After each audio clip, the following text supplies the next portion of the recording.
taps on the eye, and the palm hits the jaw. What we're looking for, shaking brains. You don't shake the brain, all you get is pain. You want to shake a man's brain, you want to knock him out. Fingers to the eyes, that collapses on the jaw. You'll notice that my thumb is somewhat canted. Humans have something called sympathetic reflex. Basically, when I go whoop, he goes whoop. Yeah? If I go to fire a shot, he might fire back at me. So having this thumb slightly downwards means that I've got a big lump of shoulder next to my jaw. Let's say he sympathetically lumps me around this side of the head, it don't knock me out. Even if he's an unholy person, he's doing this hand. Yeah? If he clocks me on this side, it'll hurt, but I'm not going out, not going down. The brain is not shook. So you're hedging your bets a bit on this shot. If I go thumb up, there's always a gap to have my brain shook. If I go thumb down, there's always coverage of a bit of meat over my jaw, which means my brain is not shook if he fires back. Does that make sense? So, boom.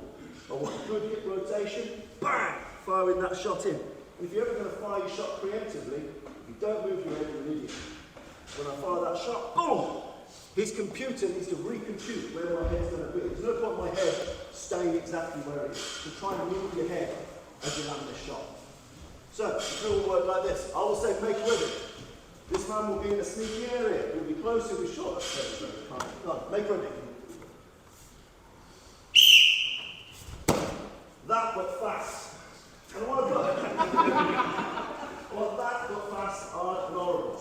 Bear in mind that audio stimuli, that broken glass, that pulled out chair, that slammed car door, that all you do, that is the bigger the gap between that and you firing is much, much danger for you. So you need to get very, very clued up to auditory response, physical fire. Does that make sense? Yes. One pad, get into a partner, I will say make it ready. Be a sneaky Judas.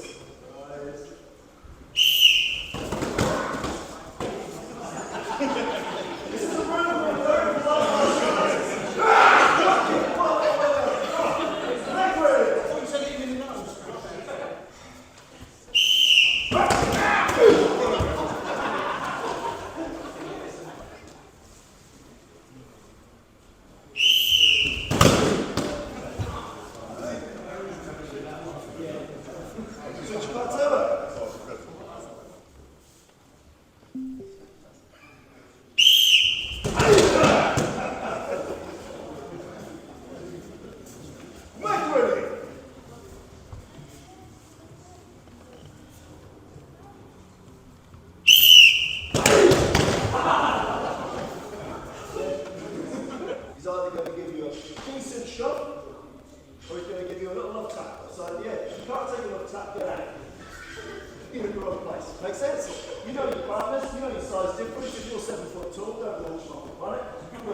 make sense? So now, we've got auditory stimuli. If you fail to clock the World War II scenario, click, boots, anything like that. If you fail to clock that, the next thing you're going to clock is something physical. That makes sense. If you haven't caught it with your eyes, and you haven't caught it with your ears, you need to give it a tactile response. So when I say make ready, you don't open your eyes until you get lumped. Right? Ready? Yes, respond and return fire. Make sense? You need to get used to, and if you're smart, you'll use being bloody off balance as your wind up to fire back with a decent shot. Make sense? Try to put a bit of shock in it. Don't push them a million miles away, because then you don't make it, but make him work with it. Make people wobble. Make sense? Make it.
Imagine you're holding his breakthrough.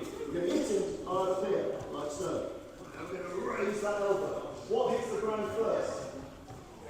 Back of his head. We don't want to hit him on, we want to brain him. Yeah, you might have a helmet on, you want to land him on the back of his nose. So we're going to build in a failure. So our elbows high, our elbows low above the pressure.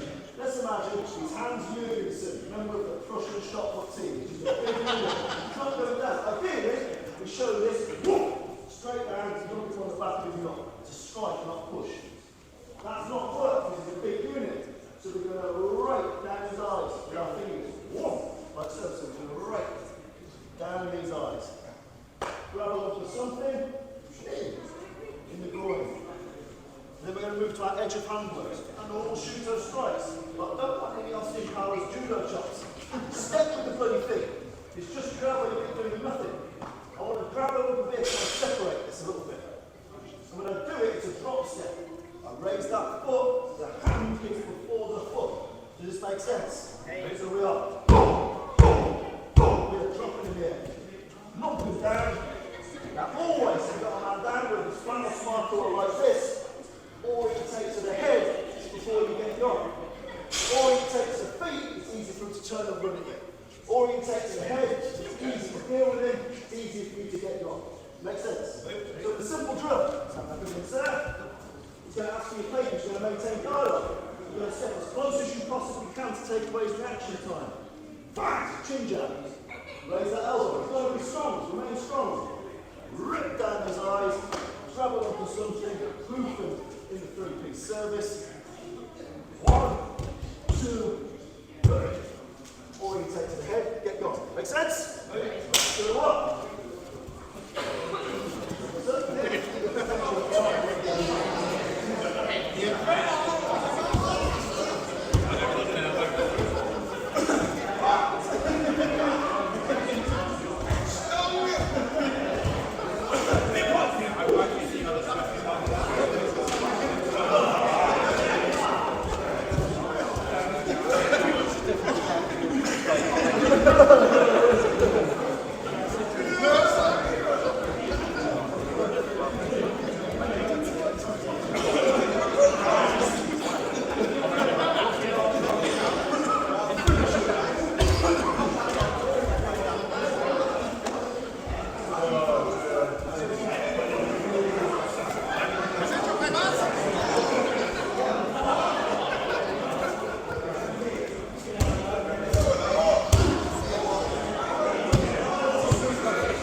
Knock this man out easily.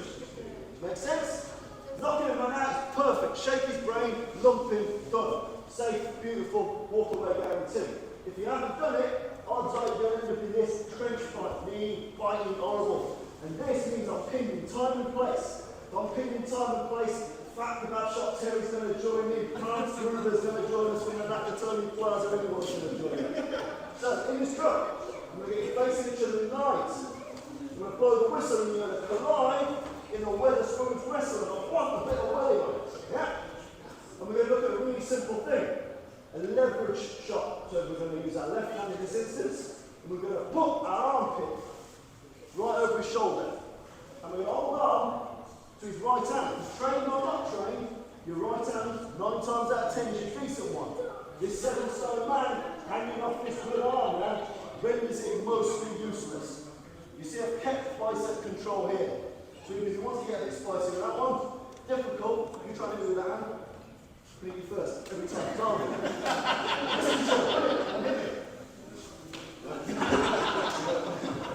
That makes sense.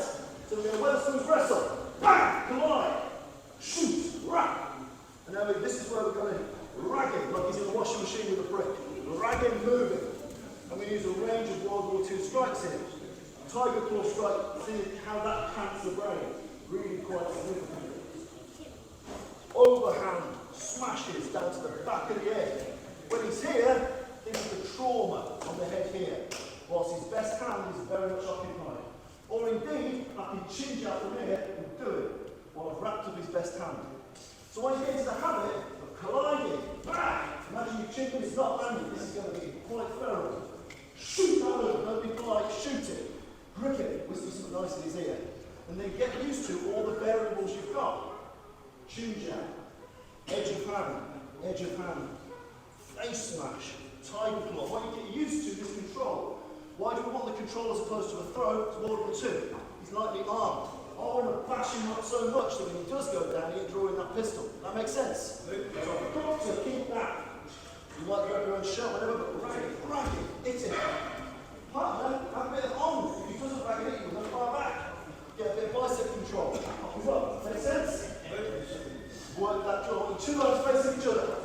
When I blow the whistle, collide this way. This is noise, aggro, aggression. Have the Wetherspoons wrestle for at least 5-10 seconds. Yeah? Make ready. Collide, wrap. Wait. Always on the whistle. This side are going to do the wrap and bash. But work with some of the techniques. Whack and bash them. Get used to that control. With the Wetherspoons wrestle itself, I don't want it limp. I want to really jump into it. Make sense? Okay. Make ready! Hey, whoa. Make ready. Step back a bit. I want you to collide like musky horses, fighting over the last sexy walls on the beach.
Variables to happen, but if you can take the right arm out of the fight, you can cause a lot of damage very quickly, preventing weapon access both historically and today. But I've been talking more, it's been my pleasure. Thank you very much. Thank you.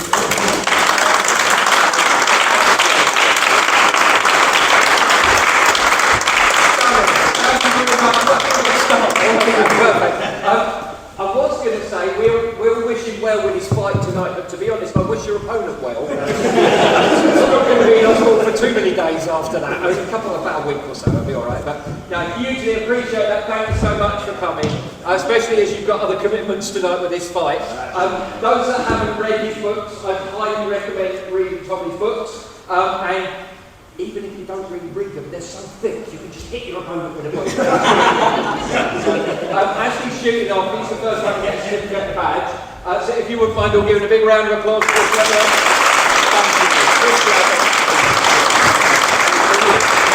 Whenever you need to shoot off, do, but you're welcome to stay for the rest of the day.